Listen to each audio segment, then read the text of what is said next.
నమస్తే, welcome to our channel. నేను సిరి. ఇంకా తెలంగాణలో బీఆర్ఎస్ పరిస్థితి ఇంకా అంతేనా? ఇక ముందు మనం బీఆర్ఎస్ పార్టీ ఉండేది అని చెప్పుకునే పరిస్థితులు నెలకొనేలాగా ఉన్నాయా తెలంగాణలో అంటే? అవునని అనిపిస్తుంది. ఎందుకంటే ఆల్రెడీ పార్లమెంట్ ఎలక్షన్స్లో అయితే ఒక్క సీట్ కూడా గెలుచుకోలేదు బీఆర్ఎస్ పార్టీ. ఇప్పుడున్న ఎమ్మెల్సీలు కూడా అర్ధరాత్రి తర్వాత రేవంత్ రెడ్డి గారి సమక్షంలో కాంగ్రెస్ కండువ కప్పుకున్నారు.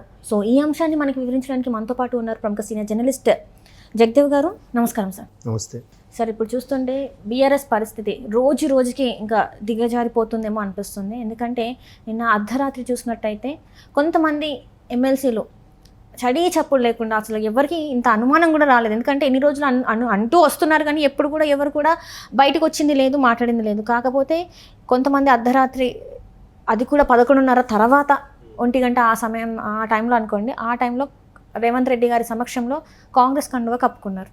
సో ఇప్పుడు మరి కేసీఆర్ గారి పరిస్థితి ఏంటి? ఇంకా అసలు మరి బీఆర్ఎస్ పార్టీ అనేది తెలంగాణలో ఇంకా వెళ్తుంది, ఆ కార్ ముందుకు కదులుతుందా లేకపోతే షెడ్కే వెళ్ళిపోతుందా? రాజకీయాలు అనేవి ఎప్పుడు ఎలా దేనికి దారితీస్తాయో చెప్పలేము.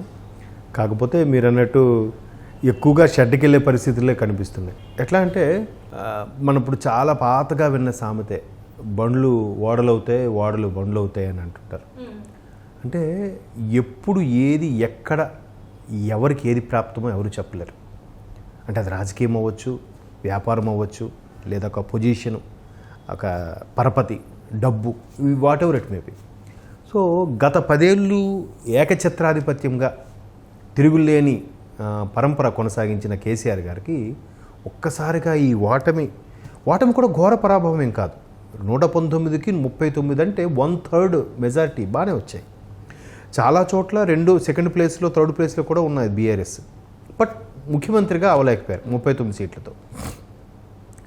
ఒకప్పుడు ముఖ్యమంత్రిగా ఉన్నప్పుడు ఏ రేవంత్ రెడ్డి గారిని అయితే ఇబ్బంది పెట్టారో, ఓటుకు నోటు అంశం అయితేనేమి, దాని ఫోన్ ట్యాపింగ్ ద్వారా ఇతన్ని పట్టుకున్నారని వార్తలు వస్తున్నాయి. అది అంతవరకు వాస్తవం తెలియదు. మేబీ అతని ఇంటికి ఎవరు వెళ్తున్నారు, ఇతను ఎవరింటికి వెళ్తున్నారు, ఎవరింటికి వెళ్ళి ఏమిస్తున్నారు, ఏ లావాదేవీలు నడుపుతున్నారు అని ఒక గూఢచార వ్యవస్థ, మాదే ప్రభుత్వం, మేమే ఇంకా కలకాలం ఉండిపోతాం, ఒకప్పుడు నవాబు పరిపాలించినట్టుగా ఇప్పుడు మేము పరిపాలించుతాం అనుకున్నారేమో. ఎందుకంటే నవాబు పరిపాలన చూసిన వాళ్ళు కాబట్టి అట్లా ఫీల్ అయ్యారేమో. మొత్తానికి బండ్లు ఓడలు అయిపోయి, ఓడలు బండ్లు అయిపోయి రేవంత్ రెడ్డి గారు వచ్చారు.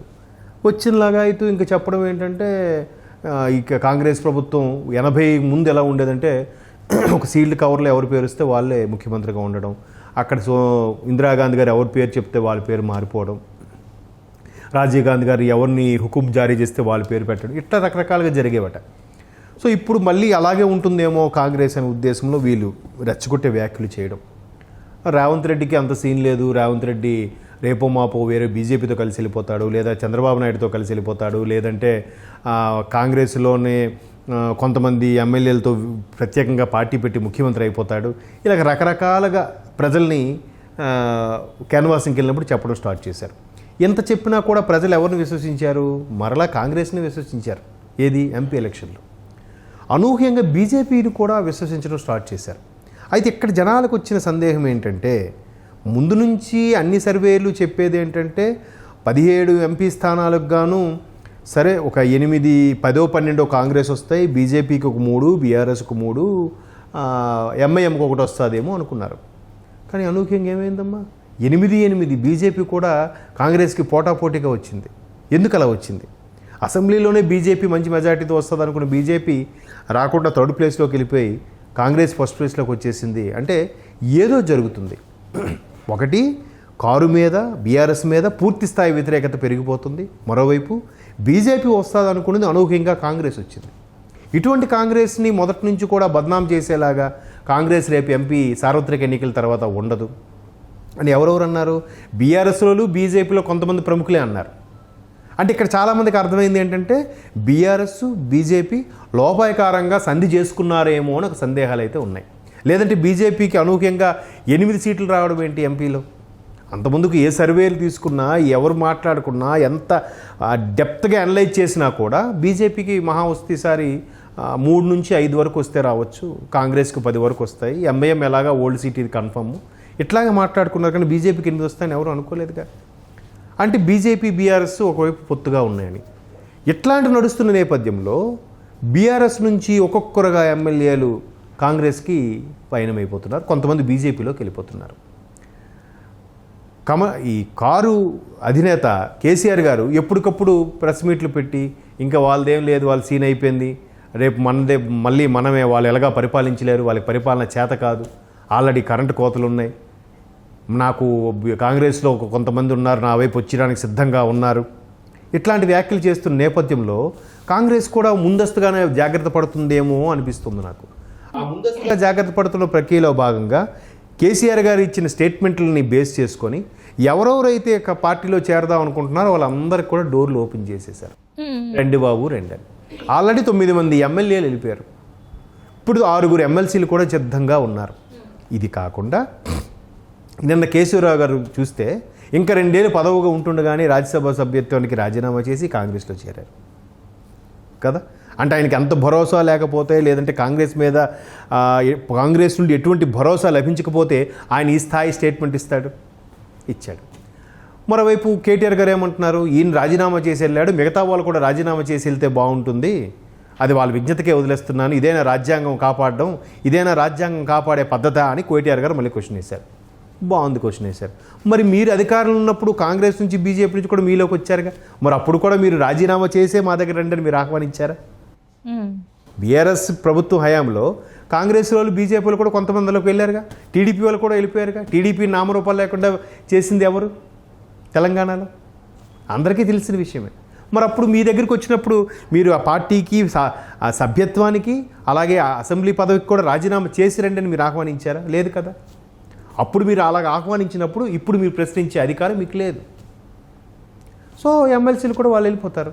ఇప్పుడు ఇంకో టాక్ కూడా వినిపిస్తుంది తెలుసా, ఎలాగైతే ఆంధ్రప్రదేశ్లో ప్రతిపక్ష హోదా కూడా కోల్పోయి కేవలం 11 మంది ఎమ్మెల్యేలకే పరిమితమైన వైఎస్ఆర్సీపీ ఎలాగైతే ఉందో, తెలంగాణలో కూడా బీఆర్ఎస్ని ఒక్కొక్కరినిగా మిగతా పార్టీలు కూడా తీసేసుకుంటే ఆ ప్రతిపక్ష హోదా కూడా లేకుండా చేయాలనేది ఒక యుద్ధ ప్రాతిపదికన జరుగుతోంది అనేది చాలామంది విశ్లేషకుల అభిప్రాయం. అర్థమవుతుందా? బీఆర్ఎస్ నుంచి ఇప్పుడు మీరు 9 మంది ఆల్రెడీ వెళ్ళిపోయారు, 64 ఉన్నది 73కు ఎంతకో వెలిగింది కాంగ్రెస్ బలం. ఎమ్మెల్సీలో 6 అంటున్నారు, ఇంకా ఉన్నారు. ఇది కాదు, ఇప్పుడు ఇది మనకి ఎన్నికలైన ఇప్పుడు కౌంటింగ్ 30ను ఇదయింది, 4ను ఇప్పుడు కౌంటింగ్ అయింది కదా, 7ను ప్రమాణ స్వీకారం జరిగింది డిసెంబర్ 7. అప్పటి నుంచి కూడా వినిపిస్తున్న వార్తలు ఏంటంటే ఒక ఎమ్మెల్యే బీఆర్ఎస్లో ఉన్న ఒక ఎమ్మెల్యే కింద దగ్గర సుమారుగా 16-17 మంది ఎమ్మెల్యేలు గ్రిప్ ఉంది, ఆయన ఒక్కడొస్తే వాళ్ళందరూ వచ్చేసే అవకాశాలు ఉన్నాయి అని. ఆ ఒక్కరు ఎవరు అనేది సస్పెన్స్. చాలా కీలకమైన వ్యక్తి అని కూడా ఉన్నాయి, కొంతమంది పేర్లు వినిపిస్తున్నాయి, అవి మనం పూర్తిగా అయ్యే వరకు మనం చెప్పలేం ఆ పేర్లు ఏంటని. కానీ ఆల్రెడీ 9 మంది వెళ్ళిపోయారు, అంటే 39లో 9 వెళ్ళిపోతే 30 మంది. ఈ అనుకున్న 16-17 మంది వెళ్ళిపోతే ఇంకెంతమంది ఉన్నట్టమ్మా? 13 మంది ఉన్నట్టు.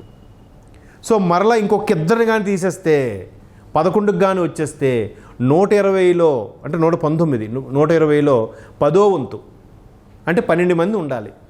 12 మందికి ఒక్కటి తీసిన 11 మంది కానీ అయితే ప్రతిపక్ష హోదా కూడా పోతుంది బీఆర్ఎస్కి. సో ఆ ప్రతిపక్ష హోదా పోయే వరకు కూడా ఇక్కడ ఉండే సెంట్రల్లో ఉండే ప్రభుత్వం కానీ స్టేట్లో ఉండే ప్రభుత్వం కానీ ఎవరు ముందుగా వెళ్ళి బీఆర్ఎస్ నుంచి నాయకులను తరవైపు లాక్కొని బలం పెంపొందించుకున్నామనే ఆలోచనలో ఉన్నారంట. అయితే బీజేపీ వాళ్ళు అవ్వచ్చు, కాంగ్రెస్ వాళ్ళు అవ్వచ్చు. అమ్మో బీజేపీ వాడు వెళ్ళిపోతాడని ముందు కాంగ్రెస్ వాళ్ళు వెళ్తున్నారు, కాంగ్రెస్లో వెళ్ళిపోతారేమో బీజేపీ వాళ్ళు కూడా వెళ్ళిపోతున్నారు. ఇంతకుముందు కూడా న్యూస్లో చూశాను, ఒక ఎక్స్ నియోజకవర్గం ఎమ్మెల్యే కాంగ్రెస్లో రావడానికి సిద్ధంగా ఉన్నారు.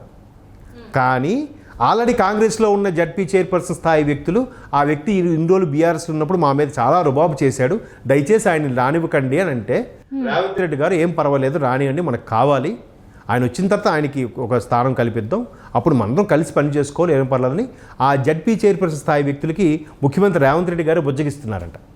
అంటే డోర్లు తెరిచేశారు కంప్లీట్గా, ఎవరెవరు వస్తారో రండి అని. మరోవైపు బీజేపీ ఏం చేస్తుంది, అరే కాంగ్రెస్ వాళ్ళు వెళ్ళిపోతున్నారు, మనం కూడా లాక్కుందని వాళ్ళు ఒకవైపు నుంచి ప్రయత్నం చేస్తున్నారు, ముందు నుంచి ఒకరు వెనక నుంచి ఒకరు, ఆఖరికి ప్రతిపక్ష హోదా కూడా లేకుండా చేసే పరిస్థితిలో బీఆర్ఎస్ ఉంది.